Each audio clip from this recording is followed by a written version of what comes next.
Assalamu alaikum wa rahmatullah. Pioneers barka da wannan lokaci. So akwai labari mai daɗi dangane da Pi Network.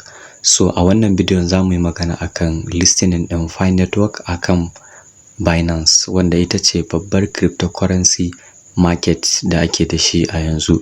Sa'annan zan yi magana akan darajar Pi da kuma hasashe da ake expecting farashin Pi zai je daga nan zuwa wani lokaci. So ka tsaya kalli bidiyon nan daga farko har zuwa ƙarshe. Sannan idan shigowanka wannan channel mai suna Digital Hustle Hausa na farko ne, ka danna like wa bidiyon nan, sa'annan ka danna subscribe a channel ɗin nan, so da duk lokacin da muka ɗara sabon bidiyo za ka gani a notification ɗin wayarka. So idan kun shirya mu shiga cikin bidiyon. So dangane da listening ɗin Pi Network a Binance, idan kuka shigo cikin Twitter, okay, in kuka duba wannan posting ɗin da Binance da kan suka yi, za ku ga anan suna cewa, suna tambaya, we want to hear from you. Suna so su ji daga gare mu. Should Pi be launched on Binance? Vote now on Binance Square and share your thought. Cast your vote. Sai suka sa aro ganin link. So sun ce muna da buƙatan cewa ai launching ɗin Pi Network akan Binance. So idan muna son haka, so ga nan bot nan, kamar mu shiga mu yi zaɓe. Idan muna so mu sa yes, in kuma ba ma so mu sa no. Suna so su ji ra'ayinmu. Ga kuma link nan da suka sa Binance, okay, Square, za mutum zai shiga yi. Haka zalika idan ka duba wannan hoto da suka fitar, za ku ga sun ce community vote yes or no to should Pi be launched on Binance. But ga nan wani asusu sun sa yes or no, ga kuma Pi yana ƙoƙarin shiga. So suna so su ji ra'ayoyin mutane daga community na Binance, mutane da suke aiki da Binance Exchange. Shin suna da buƙatan a yi listening, a ɗora Pi Network akan cikin kasuwar Binance, ko kuma ba su da buƙata. So wadda kuma za su yi amfani da hakan, idan mutanen da suke da buƙatan a sa Pi Network a ciki sun fi yawa, so probably Binance akwai potentially cewa za ta yi ɗora Pi Network.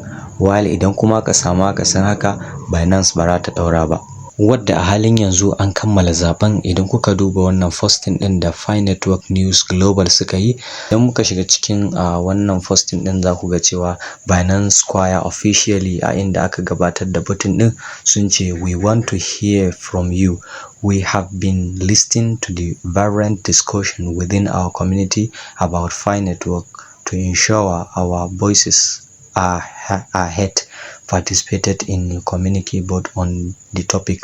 So a halin yanzu Binance Square official sun saurari muryoyin mutane daban-daban duba ga tattaunawa da aka yi na community dangane da Pi Network. So sun tabbatar da cewa muryoyin mutane sun, kamar yadda ko aka ji ra'ayoyi, ga kuma yes, ga nan no. In kana da buƙatan a yi listening ɗin Pi, sai ka zaɓi yes kamar yadda na nuna muku. Idan kuma baka da buƙata ya kasa no. So a bisa kashi 100 idan kuka gani, ga nan 86% na mutane sun ce suna so a yi ɗora Pi Network akan Binance, while 14% ne ba su da buƙata. So wadda kuma hakan yana nuna cewa tabbas akwai possibility za a ɗora Pi Network akan Binance Exchange. Sa'annan ga wani posting da kuma Binance Square suka ƙara yi, a nan suna cewa congratulations to the community of Pi core team. Suna taya murna ga illahirin mutane da suke Pi Network da kuma Pi Network team. Sa'annan sun ce the impression statistics from the Binance Square official poll are clear evidence of the strength and growth of the Pi Network community.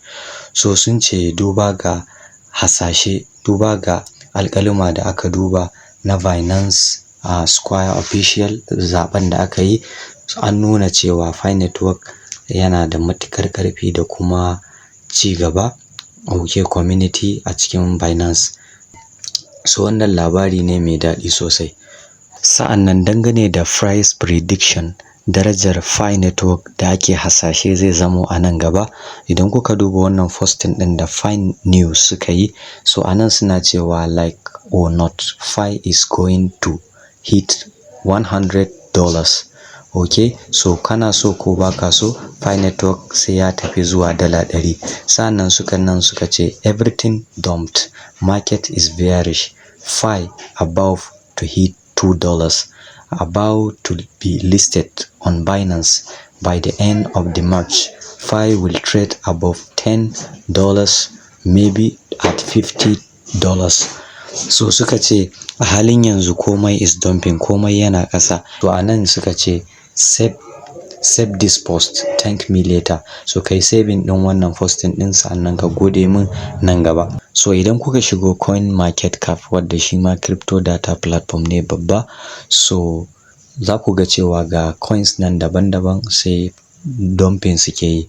Kamar BTC Bitcoin za ku ga cewa ta je kusan sama da dala 100,000, so amma yanzu ta sauka kusan dala 84. Ga Ethereum shi ma dai duka za ku ga ya sauka a 24 hours, ya sauka da 2.50%. Okay, ga XRP shi ma ya sauka da 1.86%. ga BNB ya sauka da 3.11%. so coins da yawa sai sauka suke suna dumping, but amma idan za ku duba Fi Network za ku ga cewa shi kuma a hauhawa yake yi. So a halin yanzu da nake bidiyon nan za ku ga farashin Fi yana buga $2.15. Okay, a nan za ku ga cewa ga yanayin price din yadda yake moving. Okay, yayi sama ya ƙasa, yayi sama ya ƙasa. So already wanda an yi listening, Fi Network ya shigo kasuwa a kusan dala 3, yayi ƙasa ya tafi, yayi bearish, okay, har zuwa $0.6 wadda a hankali kuma yana sama cikin 'yan kwanaki biyun nan har zuwa dala 3. So yana ta fluctuating. Okay, wadda idan muka duba nan market capitalization din shi gashi nan statistically za ku ga cewa ana da market capitalization $14.4 billion. Okay, dala biliyan 14. Okay, ga kuma 24 hours trading volume. Okay, 1.89 billion. Okay, so wannan abun godiya ne. Ga total supply din shi 100 billion, ga maximum supply, okay, 100 billion Fi tokens. Ga circulation wadda yake a cikin kasuwa ake hada da shi 6.69 billion Fi Network. So Fi Network kada mutum yayi saurin sai da shi idan har baka iya trading ko wani abu ba, ka bar abunka. So zuwa gaba, zuwa a jira su Binance. So Fi Network insha Allah zai bada mamaki sosai. So wannan muka kawo ƙarshen bidiyon nan. So idan bidiyon ya burge ka, ka danna mu like, sannan ka danna subscribe so da duk lokacin da muka kawo sabon update dangane da Fi crypto airdrop za ka gani a notification din wayarka. So sai mun haɗu a bidiyo na gaba. Bye.